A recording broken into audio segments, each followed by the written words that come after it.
Hi friends, welcome to Mani food Kothamalli. இன்றைக்கி நம்ம என்ன பார்க்க போகிறோன்னா சங்கரா மீன் குழம்பு. ஃபஸ்ட் அதுக்கு சட்டியை நல்லா காய வச்சுக்கோங்க. சட்டி நல்லா சூடானதும் எண்ணெய் ஆட் பண்ணிக்கோங்க.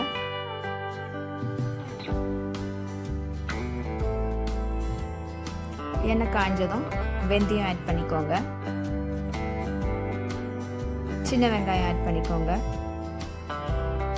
எப்பவுமே குழம்புக்கு பெரிய வெங்காயத்தை விட சின்ன வெங்காயம் சேர்த்திங்கன்னா ரொம்ப நல்லா டேஸ்ட் கொடுக்கும்.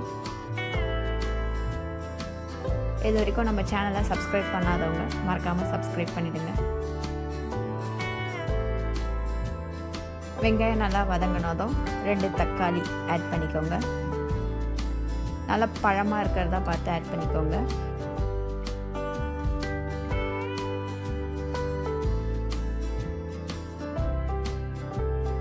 இது வதங்கிறதுக்குள்ளே புளியை நல்லா கரைச்சி எடுத்துக்கோங்க. புளி கரைச்சதும் அதில் மிளகாய் தூள், கொஞ்சமாக வெறும் சில்லி பவுடர்,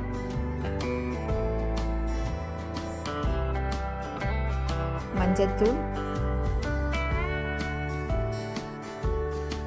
உப்பு ஆட் பண்ணிக்கோங்க. வாசனைக்காக 2 பச்சை மிளகாய் ஆட் பண்ணிக்கோங்க. எல்லாம் சேர்த்து நல்லா கரைச்சி எடுத்துக்கோங்க.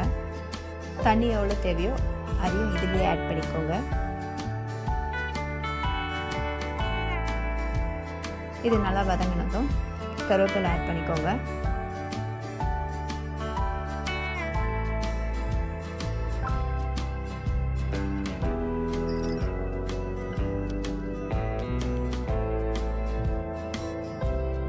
எல்லாம் நல்லா வதங்கினதும் நம்ம ரெடி பண்ணி வச்சுருக்க புளி தண்ணியை ஆட் பண்ணிக்கோங்க.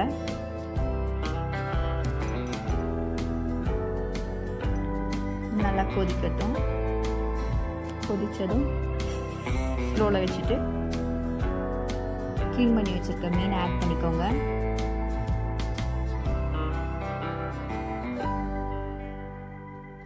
ஸ்லோலியே நல்லா கொதிக்க விடுங்க. மீன் சீக்கிரமாகவே வெந்துடும். ஸோ ஒரு 5 to 10 மினிட்ஸில் மீன் நல்லா வெந்துடும். மீன் கட் பண்ணும்போது மீன் முட்டை இருந்தது. ஸோ அதனால் மீன் முட்டையும் குழம்புலேயே ஆட் பண்ணிக்கிட்டேன்.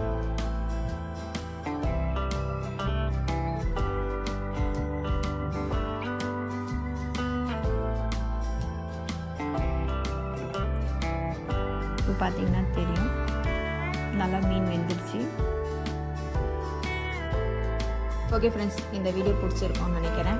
லைக் பண்ணுங்கள், ஷேர் பண்ணுங்கள், சப்ஸ்கிரைப் பண்ணுங்கள். தேங்க்ஸ் ஃபார் வாட்சிங்.